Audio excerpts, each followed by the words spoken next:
Good morning, good morning, good morning. My name is Naomi Walker, and I want to talk to you guys more so about differentiated instruction. And I just want to give you guys a little background about myself before we get started. So, I've been in education for about 5 years, still fresh, still getting my feet wet. So I started off at Delta Community College in Bastrop, where I was the high set instructor. I pretty much helped high school dropouts get their high set. I loved it. It was a joy. The only thing was I felt like I was actually missing something. A lot of the kids that were high school dropouts, they had IEPs and they had transitional IEPs, but they couldn't get their high school diploma, so that was the main reason why they dropped out. So that's when they came to me. I had to make sure that I submitted that stuff to the high set department to make sure that they still get their accommodations for test day,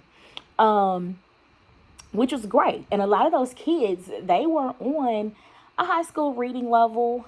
And they were actually passing their tests with the accommodations.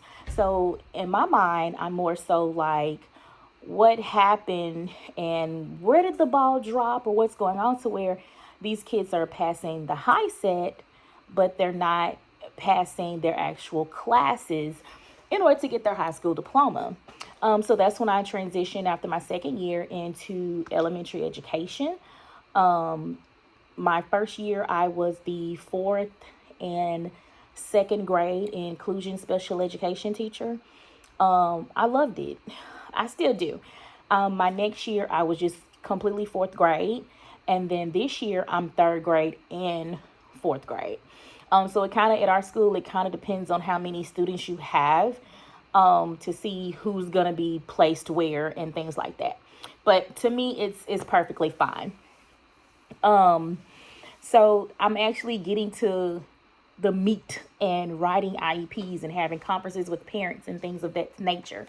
So that's where I'm actually starting to love it and enjoy it. Yes, it's a lot. Sometimes you get overwhelmed, but at the end of the day, these are my babies, and I go to bat for them all the time. So let's go ahead and get into it. So when we think about see my when we think about differentiated instruction, like what is it? Differentiated instruction means tailoring instruction to meet the needs, whether teaching it different, whether the content is different, the process, the product, or the learning environment is actually different.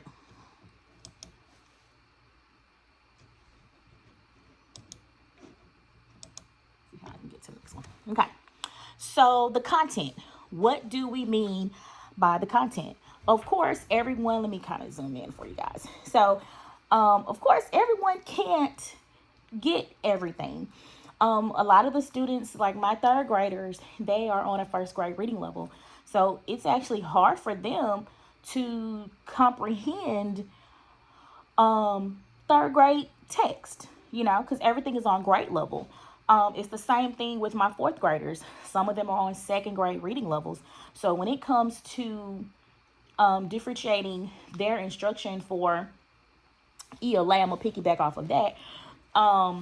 They use the human reader. That's a part of their accommodations. Their human reader is me. I read to them. But guess what? I don't want you slacking because in your accommodations it said you have a human reader. So we all read. And the thing that we have today, the best thing we have today is technology. So I use YouTube a lot. I use it often. I love piggybacking off of YouTube. And the reason why I use YouTube, sometimes I'm tired of reading. Sometimes the children, according to the IEPs, you only have them for so long and you have to cover so much in this short amount of time. So when they're reading, you're kind of running out of time, depending on how long the chapter is and things like that. So I actually love utilizing YouTube. Sometimes I read, sometimes they read, and actually they love reading. The thing is that my third graders, they have an issue with blending, which was a skill that they should have learned back kindergarten through second grade, maybe first grade. So they don't know how to pronounce certain words, which actually hinders their comprehension. Um, so I have to stop and ask questions and stop and ask questions and stop and ask questions. So, and at times, if I'm tired of reading and I think they may be tired of reading, I'll let YouTube read it to us. And the best thing about YouTube is there's so many different things, so many different readers just for one book. So we actually listen to a lot of different readers simply because this year third grade is taking the LEAP test on the computer. I can't read to them. They're gonna have their headphones and they have to listen to this boring voice. Wah wah wah wah wah wah wah wah wah wah wah wah wah. That's boring. Last year, two of my fourth graders were going to sleep because the tone was just so boring, and I completely understand. So this year, um, they're actually listening to different readers. Some are those exciting readers, and they have noises and stuff in the background, which they love. Some of them are just really boring. Some of them doesn't have the background effects, but they're actually reading with animation. So I actually give them a mixture of all of that, and that's something that I really, really, and truthfully love and enjoy. Um, so use visuals. Something that I really love to do with them, my fourth graders, we are currently on The Lightning Thief. And as you can see, this is a very big novel with small words, very small words. So something that I really, really, really love and enjoy doing with them is letting YouTube read it to them. Um, the visuals that we do, um, we talk about the different settings. We talk about the main idea. Um, we talk about what you think the theme is in this chapter. And something else that I like about YouTube is that YouTube can actually play The Lightning Thief. Just a little clip of it. The Lightning Thief, Chapter 11. We visit the Garden Gnome Emporium. In a way, it's nice to know there are Greek gods out there. And this is the one that I use often, simply because they do lots of animation throughout. And then the best part at the end of this is that they give you comprehension questions.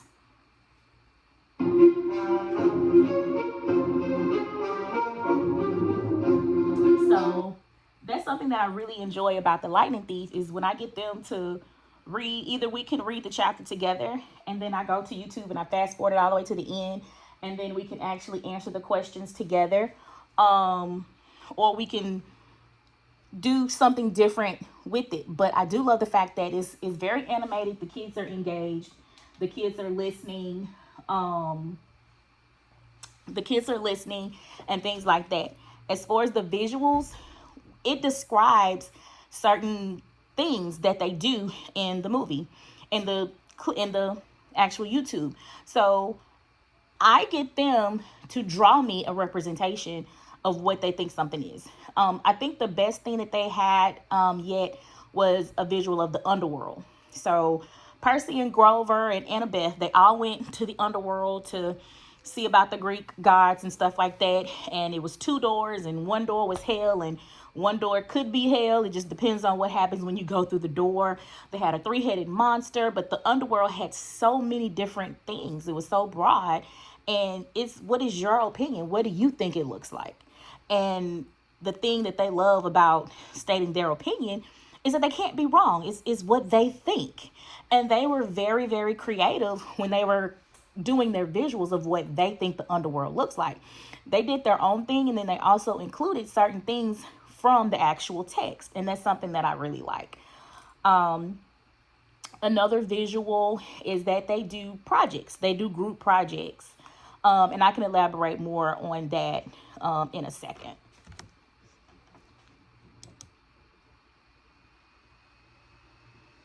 Okay, So now we're going to talk about the process. These are activities in which students engage in order to make sense of what is being taught. Use manipulatives and hands-on support for students. I love using manipulatives. Of course, I'm doing third and fourth grade ELA and math. And right now we're on fractions.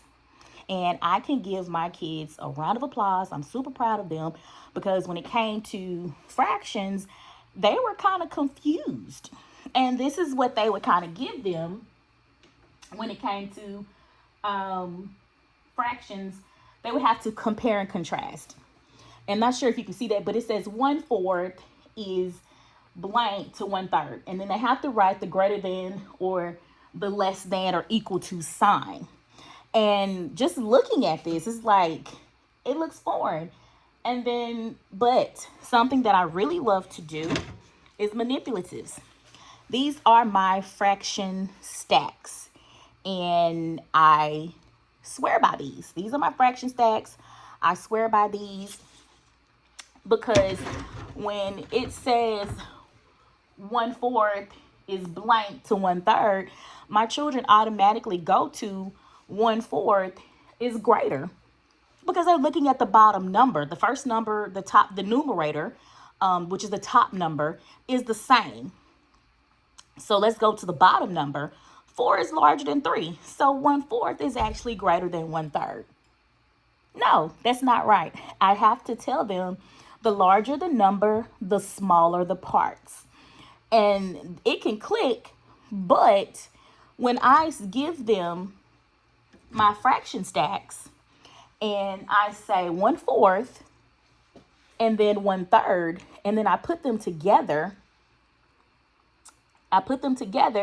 and they are actually able to see that 1/3 is not that large.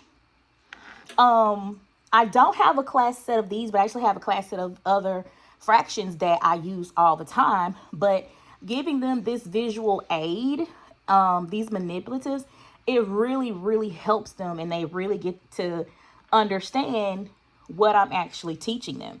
And it's the same thing. It's, how many halves make a whole?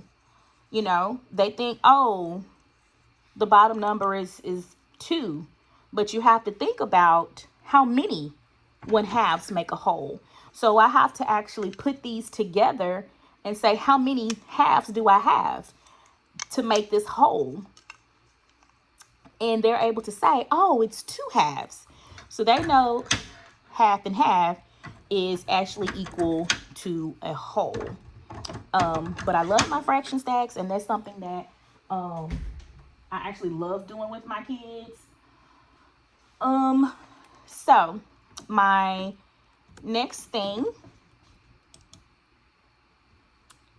is the product. Doing projects that ask students to apply what they have learned. Encourage students to create their own visual assignments.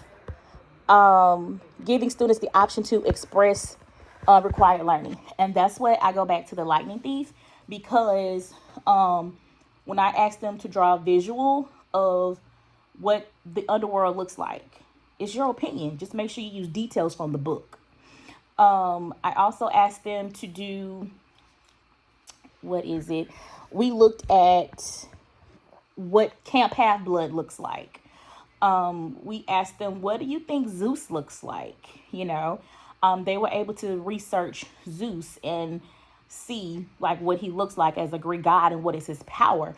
And if you had his power, what would you do? What do you think Grover looks like? Grover, he's half man and half horse. He's a centaur. So what do you think that looks like? They Googled what a centaur was, and they were able to just draw it. I don't care if it's a stick figure, because of course I'm not a good drawer either. But they were actually able to put what they thought onto paper. Their visual assignments. Something else that we do is that I split them up in groups. My groups are kind of different. I do have highs, lows, mediums, and they get together and I assign them a Greek god or goddess. And what they actually have to do is research the Greek god or goddess, let me know the power. If they have any children, who are the children? Because Poseidon had a child. Um, Annabeth's mother, I can't think of it off the top of my head. And then, of course, you have Zeus. And we also had to research the power. What would you do if they had the power? If you had the power? Just different things of that nature. So, that's the different things that we like to do with that. The group projects, the individual projects, is something that it actually helps. Throughout the book, we talk about, like I said, the theme, the main idea. At the end, we actually touch bases on all of the characters. We touch bases on the setting. I have to ask certain questions, and on their test is part A, part B. And that actually helps them when it comes to the LEAP test, because the LEAP test is pretty much part A, part B. And they know now that whatever my answer is for part A, part B has to support that actual answer.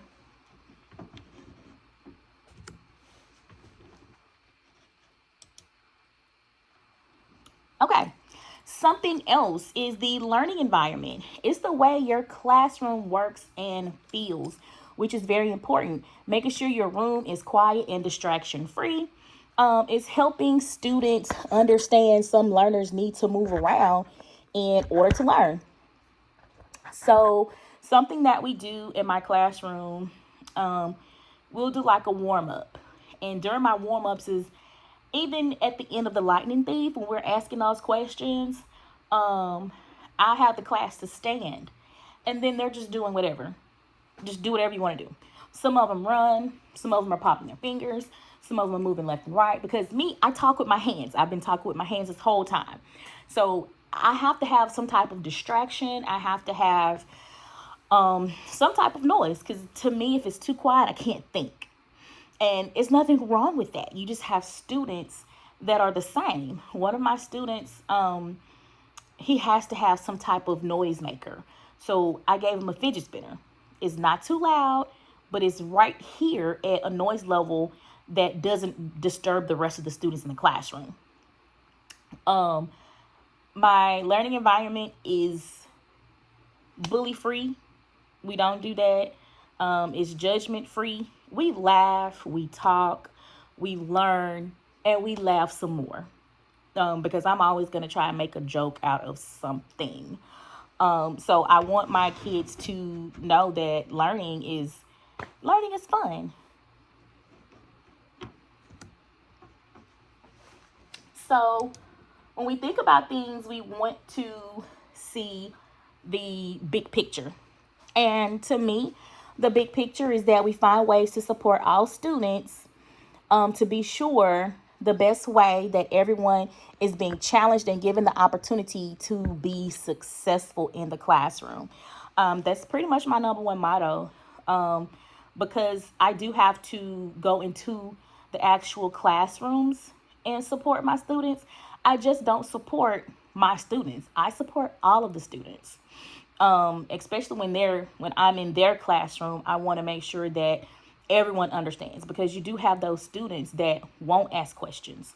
When I pull my students into my room for their resource time, they're not as quiet as they are when they're in their regular education classroom. And I love that, because they actually ask me questions and they ask their actual teacher questions too. But they know, like in my room, there's no dumb questions.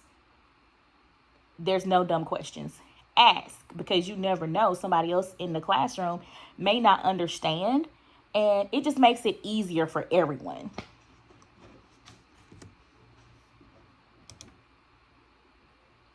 Okay, so these are just some resources. I just actually have one of those books on differentiated instruction strategies in the classroom.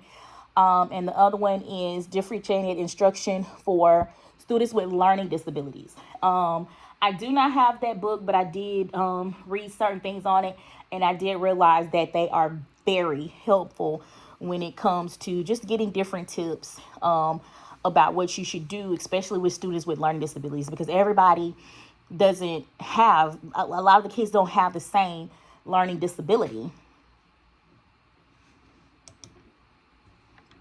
On your tables is a handout, and it's just more things that you can do in your classroom, because everybody is different. Everybody learns different. Like I said, everybody's learning disability is something different. So sometimes what you do for others, you may not have to do for everyone. Some students may work better without the visual aid.